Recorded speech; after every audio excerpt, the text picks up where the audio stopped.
투박하지만 정직하다. 비평을 비평하는 남자 서영석.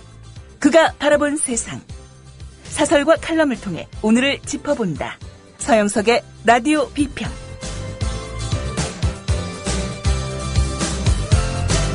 안녕하십니까, 서영석입니다. 지방선거 곧 있죠. 네. 선거철이 되니까 빳빳하게 목을 세우고 다니던 새누리당 의원들이 갑자기 고개를 숙였습니다. 그러나 저는 그 모습을 보면서 선거철이 왔구나. 단 한 명의 생명도 구해내지 못한 너희들에게 단 한 표도 줄 수 없다라는 생각이 들었습니다. 또다시 일상으로 돌아가자며 월드컵에 관심을 기울이자고 떠들어대는 그런 수구 언론들에게 넘어가서는 세월호 참사와 같은 사태 피할 수가 없습니다. 또다시 생태 같은 우리의 자녀들이 어떤 화를 당할지 짐작할 수 없습니다. 투표합시다. 그리고 이런 참화와 비극, 그 가장 밑바닥에 책임을 져야 될 사람들을 심판합시다. 선거를 앞두고 쭉 보니까요, 수도권에서 제가 잘 아는 분들이 많이 출마를 했더라고요. 서울시장 박원순, 서울시 교육감 조희연, 성남시장 이재명, 경기교육감 이재정. 물론 개인적인 안면이 있는 사람은 이재정 전 통일부 장관, 이번에 경기도 교육감 진보 단일 후보로 출마하셨죠. 밖에 없습니다만은 나머지 분들도 익히 이름으로는 알던 분들입니다. 특히 조희연 서울시 진보교육감 단일 후보, 진짜 얼굴 한번 본 사이 없지만은 저하고 고등학교 동기동창입니다. 물론 전 고등학교 때 이과였고 조희연 군은 문과라서 학창시절에도 얼굴 마주칠 기회는 없었습니다만은 그래도 지금 이 나이 되도록 일면식 없다는 것은 조희연 군의 문제가 있는 게 아니라 제 인간관계에 문제가 있어서일 겁니다. 동창이든 뭐든 일체 안 나가거든요. 그러고 보니까 서울시 하면 박원순, 조희연, 그리고 저 모두 7호학번 동기들입니다.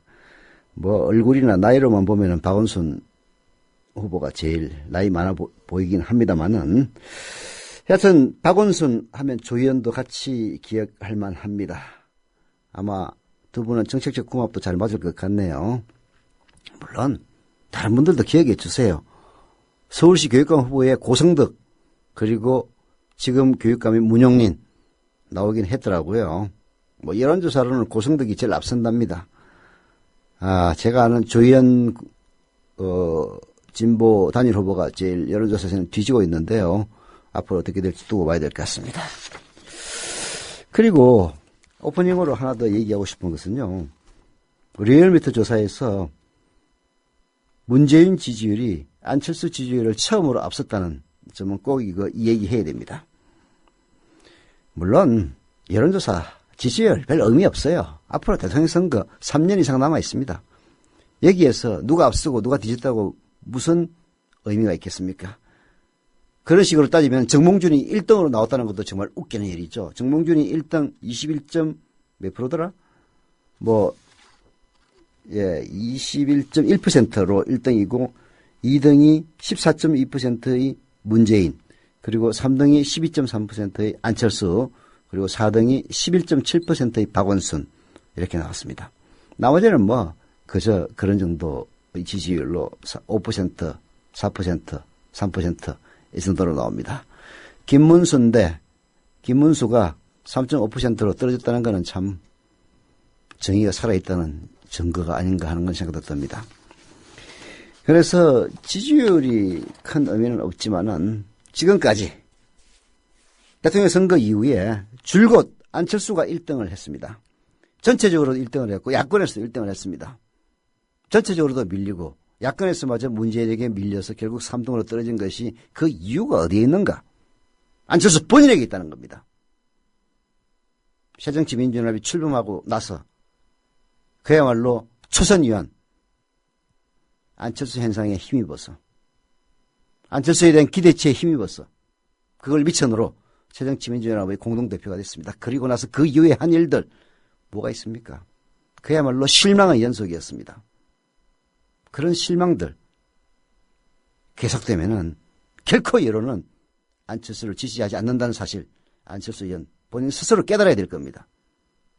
도대체 김한길 같은 인간하고 똑같이 노는 이유가 뭔지를 모르겠어요.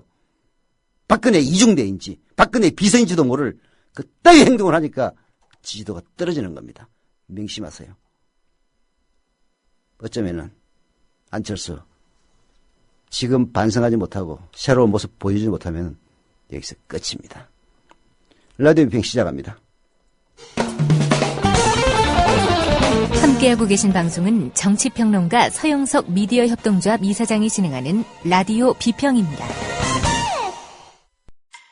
지상철 조합원 신청 광고입니다. 강화대교 앞에서 개념 부부가 만드는 개념 곰탕 연지연 곰탕. 연지연이란 가마솥의 장작불로 온종일 구워내는 곰탕을 서로 나누어 이어지는 인연이란 뜻입니다. 연지연 곰탕이 민주주의를 열망하는 조합원 여러분과 국민의 건강을 책임지겠습니다. 곰탕 포장 판매는 한 팩 800g에 7,000원이며 7팩 이상은 무료 배송으로 드립니다. 연지연 곰탕은 강화대교 입구에 위치해 있습니다. 단체 주문 예약 및 포장 주문 전화번호는 010-7252-1114, 010-7252-1114, 031-989-9968. 조합원 단체 예약은 10% 할인해드립니다.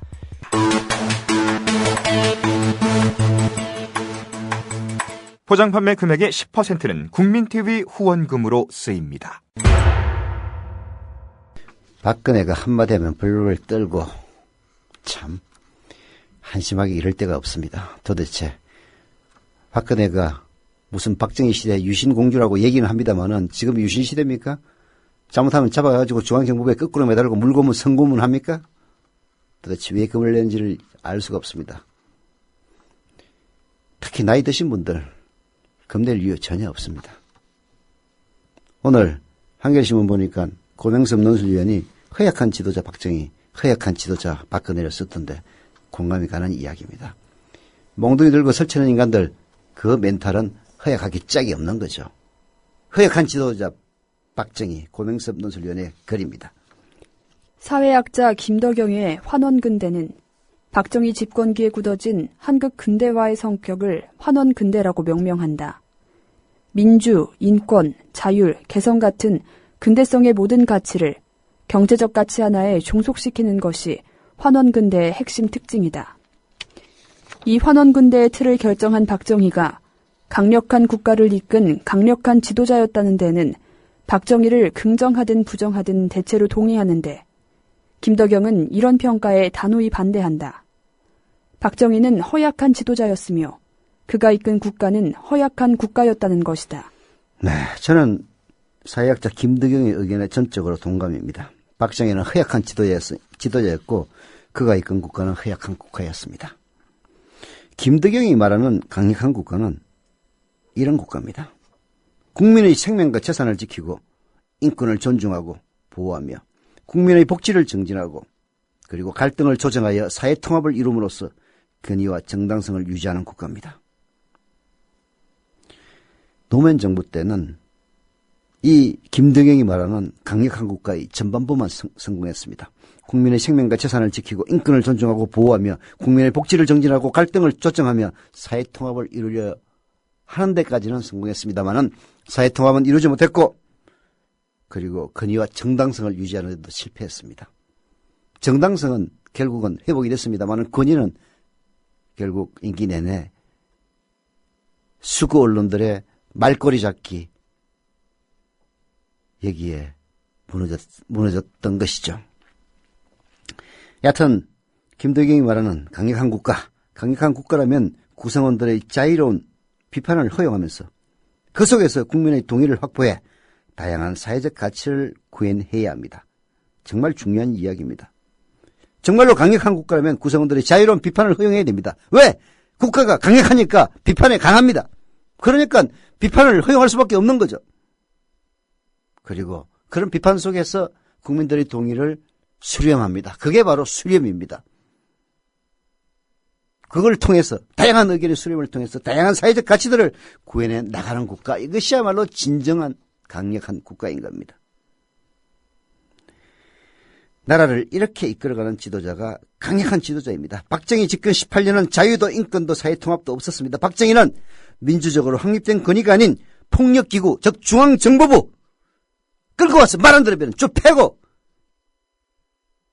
옷을 빨가벗기고 심지어는 그때 당시 집권당의 재정위원장을 끌고 가서 카이젤 수염을 다 뽑아버리는 그런 만행을 저지르고 야당의 언론인사들을 데리고 가서 빨가벗겨서 몽둥이 찜질을 했던 그런 권위주의 폭압정치 중앙정보부에 의해서 국가를 통치했습니다. 강력한 지도자가 강한 지도자인 건 아닙니다. 리비아의 카다피 물러나는 거 보십시오. 도망가다가 맞아 죽었습니다. 더구나 10월 유신 이후 박정희 체제는 초헌법적인 1인 영구집권 체제로 떨어졌습니다. 김덕영은 독일 역사학자인 함스 몬젠의 나치 국가 분석에 기대어서 유신 체제를 반근대적 유사국가라고 부릅니다. 국민의 주권을 박탈해 한 사람에게 몰아준 유신 체제는 나치 체제처럼 국가의 본질적 성격을 상실한 국가였다는 겁니다. 이 유사국가의 지도자야말로 허약하기 짝이 없는 지도자인 것이죠. 박정희 체제의 신자유적 재림이라 할 박근혜 정권 역시 근본이 다르지 않습니다. 선거 부정으로 탄생한 이 정권, 선거 부정으로 국정원의 선거 부정, 군 사이버 사령부의 선거 부정, 그리고 이명박이 동원할 수 있는 선거와 관련해서 동원할 수 있는 온갖 수단들, 기관들, 공권력을 동원해서 당선시킨 박근혜, 그 정통성이 허약할 수밖에 없는 거죠. 허약하니까 언론 자유를 감당하지 못하고 공론의 장을 통제할 수밖에 없는 겁니다. 왜 박근혜의 청와대가 KBS 보도 하나하나를 통제하고 말 한마디만 하면 벌벌벌벌 떨면서 그 말을 충실히 이행할 100배, 200배 증폭해서 아랫사람들을 부릴 기란령을 사장으로 세웠는지, 그것은 박근혜 정권의 정통성이 허약하고 언론의 자유가 번성하면서 공론의 장이 활성화되면 무너질 수밖에 없는 그런 정권이기 때문입니다. 그러니 권력기구를 동원해서 검찰이나 혹은 경찰을 동원해서 검찰총장의 목을 치고, 그리고 눈앞으로는 텔레비 앞에 서서 눈물 뚝뚝 흘리면서 미안하다 사과해놓고 뒷전으로는 권력기구의 하수인인 경찰을 시켜서 유가족들을 미행하고 감시하고, 그리고 그들을 대신해서 항의하는 사람들을 체포하고 하는 겁니다. 민주주의를 두려워하는 허약한 대통령이라는 점에서 박근혜나 박정희나 부전 여전입니다. 예, 이 허약한 대통령 무사할 이유 전혀 없습니다.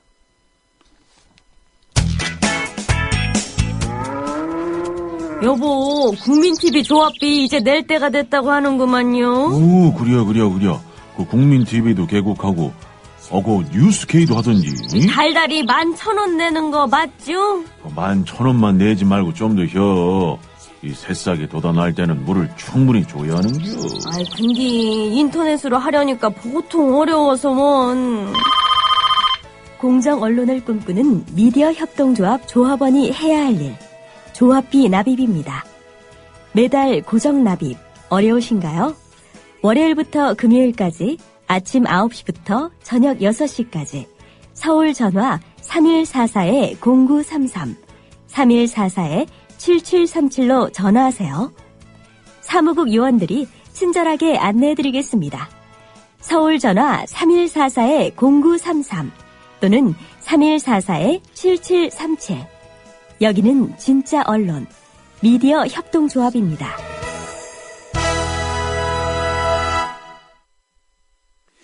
예, 조합원 안재영 님이 직접 노란 리본이라고 해야 되나요?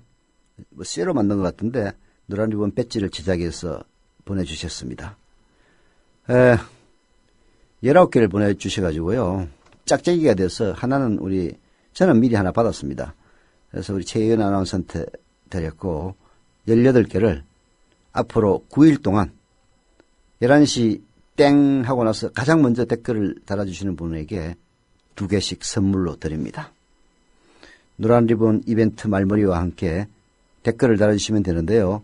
댓글 끝에 반드시 이메일 주소를 적어주시기 바랍니다. 이메일 주소를 적어주시면은 이메일 주소로 저희 최유연 아나운서가 메일을 보내서 주소를 그리고 연락처를 알고 보내드리겠습니다. 주소를 확인한 뒤에 이메일 주소를 이제 보내주시면 전화번호도 물어보고 해가지고 확인한 뒤에 보내주겠다 이런 이야기입니다. 오늘이 아니고 내일부터입니다. 9일간 시작되는 노란 리본 발송 이벤트 많이 참여해 주시길 부탁을 드립니다. 광고합니다. 민동기 김용민의 미디어 특허 공개 방송이 대전에서 있습니다. 대전 지역 협의회 구성 준비 모임을 개최한 이번 행사에는 공개 방송 이외에도 오카리나 그리고 젬베 연주, 인디밴드 공연 등 풍성한 프로그램으로 준비되어 있습니다. 5월 24일 토요일 대전 동구청 12층에서 오후 5시부터 시작됩니다. 국민TV를 사랑하시는 분들의 많은 참여를 부탁드립니다.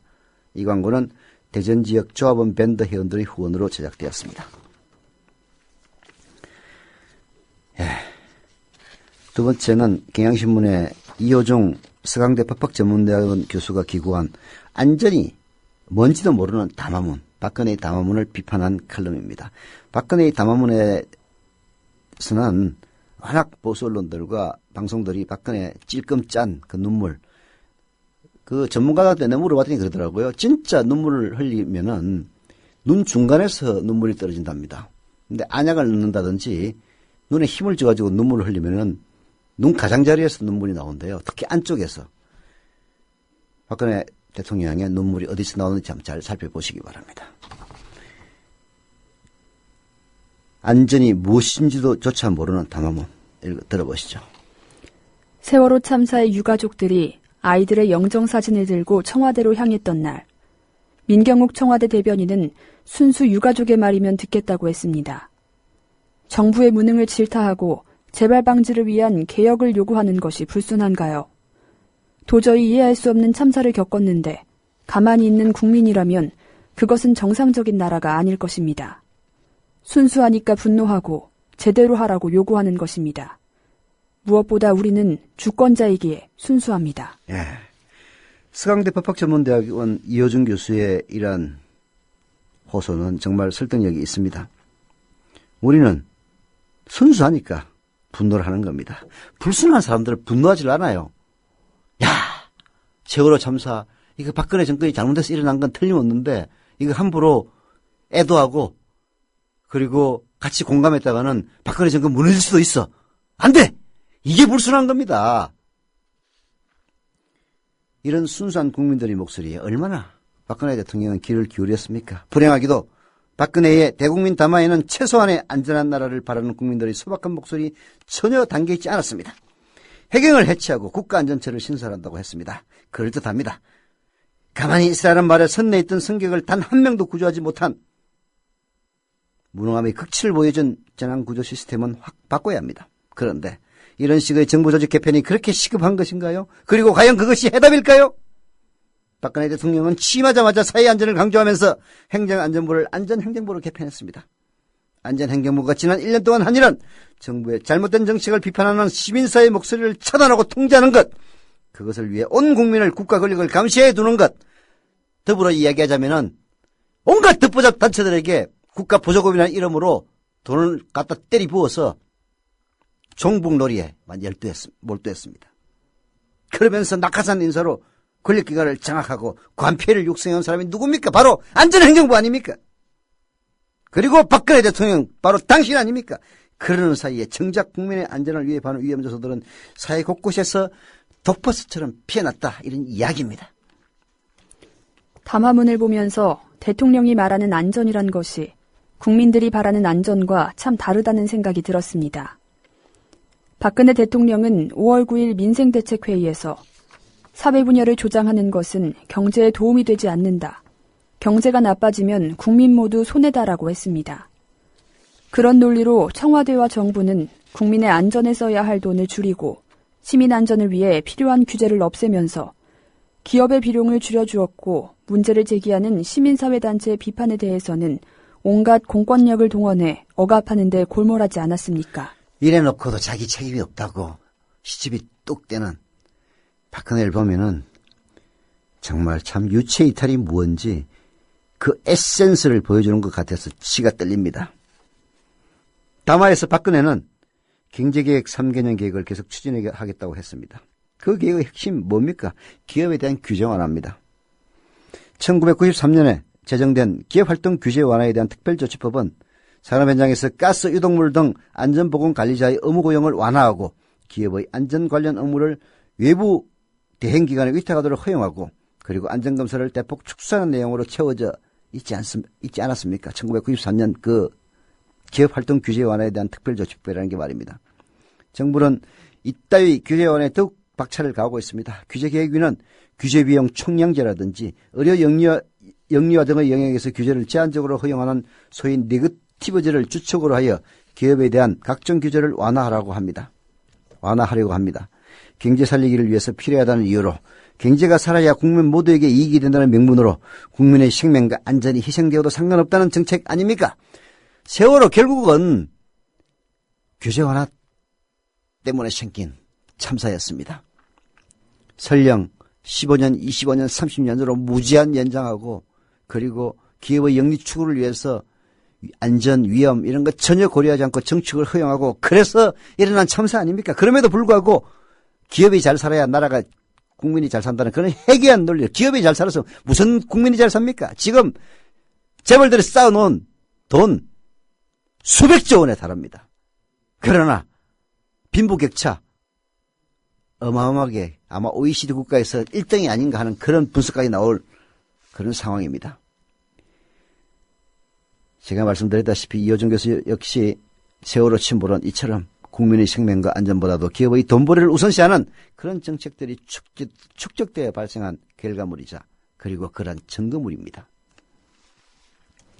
도처에 널린 위험을 방치하고 그렇게라도 기업이 돈 벌면 그것을 국민을 위한 길이라고 애써 강변해온 것이 박근혜 대통령 자신입니다. 세월호 참사를 보고도 이런 근원적인 안전 문제에 아무 생각이 없으신 겁니까? 해경을 해체하고 국가안전처를 만든다고 세월호 참사와 같은 재난이 없어지지 않습니다. 저는 담화문에서 국민들이 진정으로 바라는 안전이 무엇인지조차 제대로 인식하지 못하는 무지함을 보았습니다. 지난 한 달 동안 우리는 정부의 무능함과 무책임 그리고 썩은 내 풍기는 관피아의 적나라한 모습을 참담한 심정으로 지켜봤습니다. 여기에 세월호 참사의 원인조차 제대로 인식하지 못하는 무지함까지 더해졌네요. 그래서 이호정 교수는 이렇게 얘기를 합니다. 저는 4월 16일 수백 명의 소중한 생명이 바다에 깔아앉는 모습을 속절없이 지켜보아야 했던 바로 그때의 참담한 심정으로 오늘 또다시 분노합니다. 박근혜 대통령은 국민의 생명과 안전을 책임질 능력도 의지도 자격도 없다는 것을 다시 한번 얘기합니다. 박근혜 대통령은 국민의 생명과 안전을 책임질 능력도 의지도 자격도 없습니다. 그렇게 얘기한다고 순수하지 못하다고 한다면 기꺼이 순수하지 못함을 감수하겠답니다. 흉악범에게 사형을 내릴 때도 3심을 거쳐서 결정합니다. 61년 역사에 해양경찰을 없애는데 토론 한 번 없이 단칼에 해치운다는 것, 이것이야말로 독재 아니고 무엇이겠습니까? 대통령인 박근혜 씨 1년 전 2013년 정부 출범 당시 정부 조직 개편을 둘러싸고 발생했던 진통 국민 여러분들도 기억할 겁니다. 행정안전부의 명칭을 안전행정부로 바꾸고 이런 정부 조직법을 야당의 반대로 난항에 부딪히자 대국민 담화를 통해서 손을 내젓고 입술을 부르르 떨면서 야당의 국정 발목 잡기를 비판한 바가 있습니다. 그렇게 해서 밀어붙인 정부 조직 개편의 결과로 탄생한 안전행정부 1년 남짓 안에 철저한 무능을 드러내며 조직이 반토막 날 지경에 이르렀습니다. 박근혜 대통령 바로 작년에 범한 잘못입니다. 그걸 반면교사로 삼지 못하고 내가 옳으니까 무조건 따르라 라는 식으로 일방통행 이어간다면 불행한 결과가 생깁니다. 국민의 생명과 안전을 책임질 능력도 의지도 자격도 없다는 것을 국민들이 알게 되면 그 다음에 무엇이겠습니까? 끄집어 내릴 수밖에 없지 않습니까?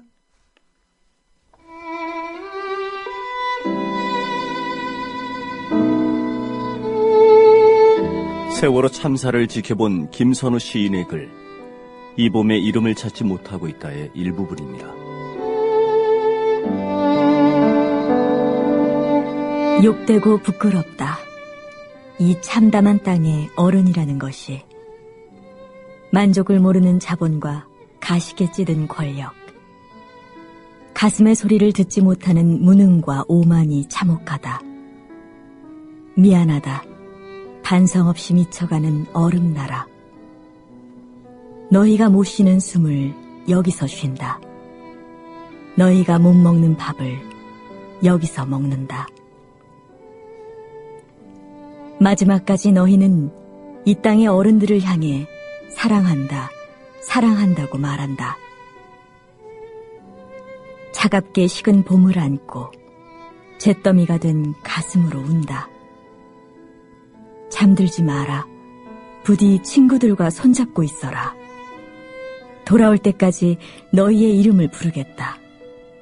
살아있어라. 제발 살아있어라.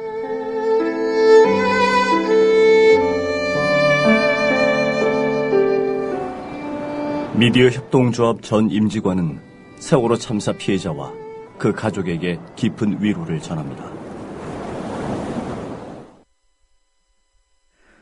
네. 조합원으로 좀 가입해 주의소.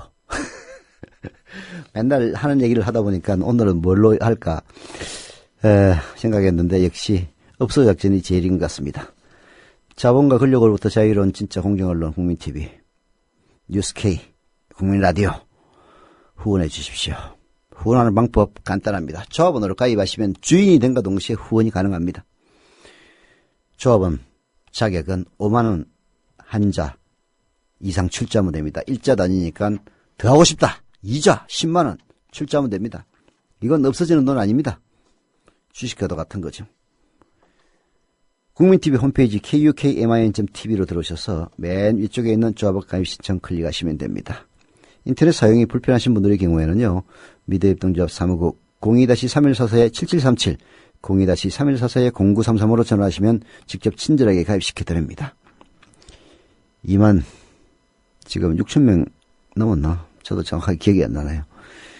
빨리빨리 3만 가야 되는데 참 걱정됩니다.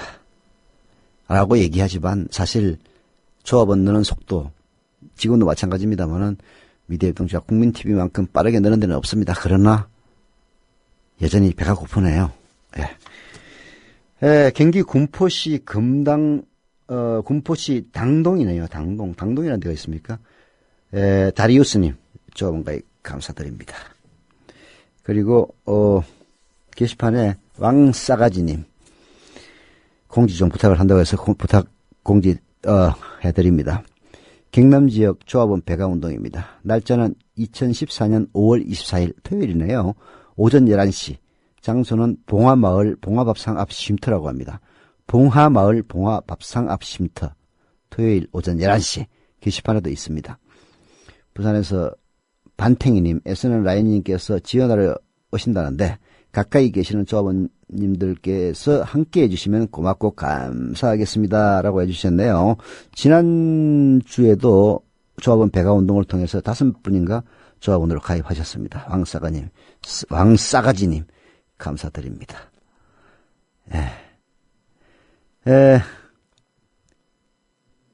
그리고 또 왕싸가지님이 좋은 걸 올려주셨네요.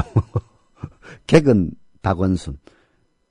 어디선가 무슨 일이 생기면 짱가처럼 나타나는 아저씨 개근 박원순, 은근 이재정, 은근과 끈기와 솔선으로 경기 교육을 계속 획신할 사람, 푸근 최문순, 감자에 싹이 났다, 열매를 맺고 있다, 강원도는 좋겠다, 푸근 최문순, 당근 안희정, 충남도민은 이 사람의 재선을 당근이라고 생각한다.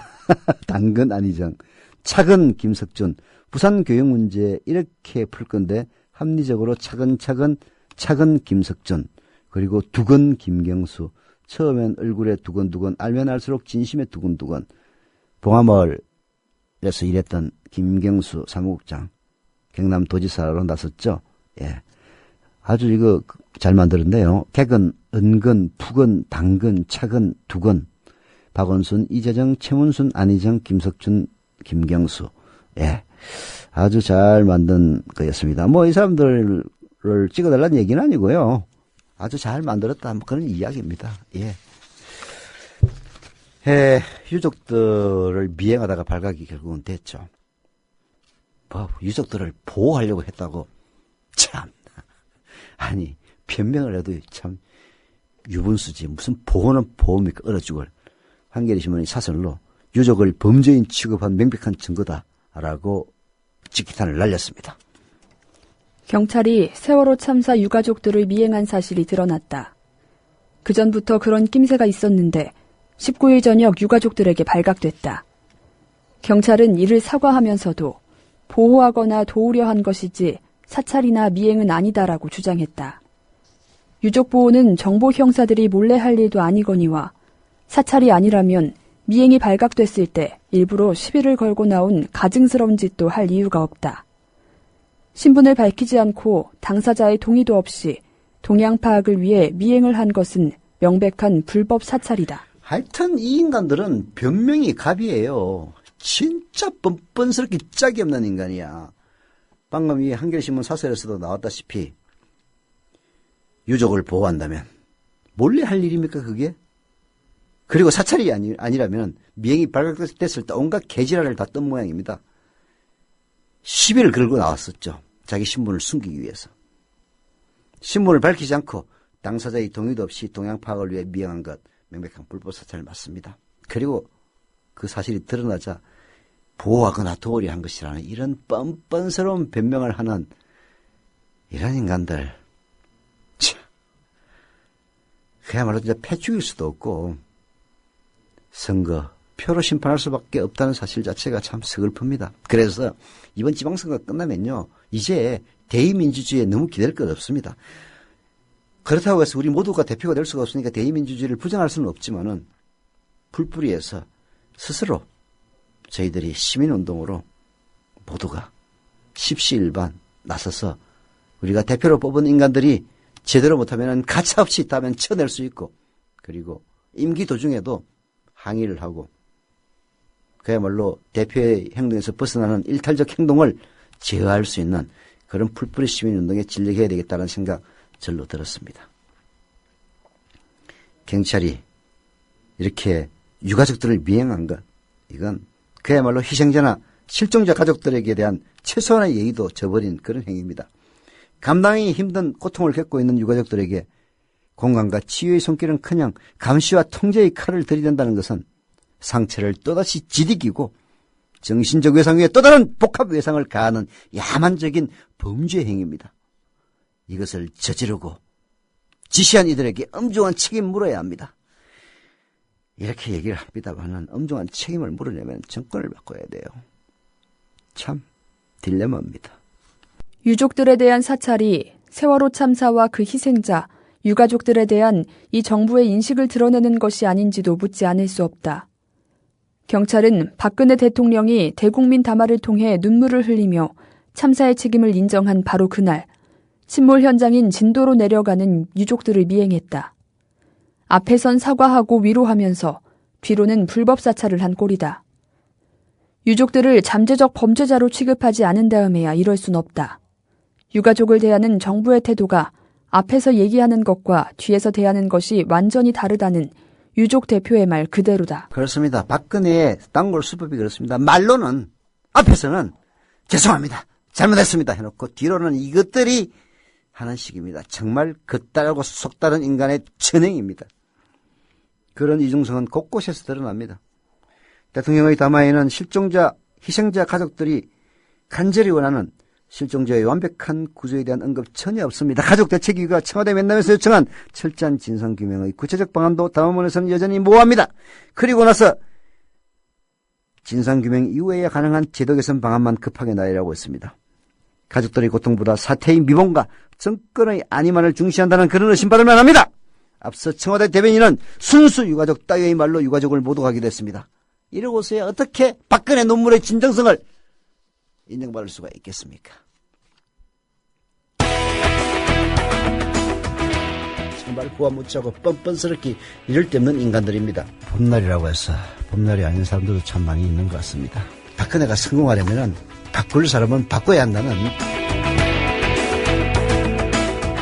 날카로운 비평, 통쾌한 해설. 여러분은 지금 미디어 협동조합 국민라디오 서영석의 라디오 비평을 함께하고 계십니다. 네, 게시판에 First H 발음 좋죠. 자동 월납부 신청을 하니 마음이 너무 편했다라고 써주셨네요. 감사드립니다. 다른 분들도 자동 납부 신청하시면 게시판에 써주십시오.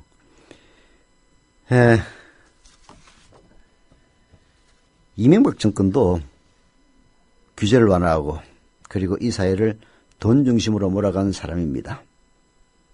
이명박은 우리 사회의 천박한 욕망의 아이콘이었습니다. 우리의 천박한 욕망이 분출되어 나온 그 아이콘, 그 화신, 인카네이션이 바로 이명박이었습니다. 4년이 지나고 나서 5년이 지나고 나서 이명박은 그게 아니었다. 모두들 다 깨달았죠. 이번에는 그런 욕망의 아이콘이 박근혜로 옮아갔습니다. 박근혜는 이명박이 화신이었다면 박근혜는 본체입니다. 본체. 이명박을 넘어서서 이 재난을 일으킨 구조 자체와 동일시되는 인물입니다. 박근혜가 자기 자신이 바로 이러한 재앙의 본체라는 점을 깨닫고 있는 건지 아니면은 알면서도 모르는 척하는 건지 아니면 아예 모르는 건지 알 수는 없습니다. 하지만 우리의 죽은 박근혜를 지키겠다고 나선 인간들은 본능적으로 잘 아는 것 같습니다. 이 재앙을 일으킨 사회구조의 바로 육화된 존재가 박근혜라는 것을, 그리고 박근혜를 지키는 것이야말로 자기 자신의 기득권 구조를 지킨다는 것을 알면은 투표합시다. 이 부분은 경향신문 구정은 국제부 차장의 칼럼 분노가 사라지지 않는 이유에서 인용했습니다. 라디오 비평 오늘 순서 여기서 마치겠습니다.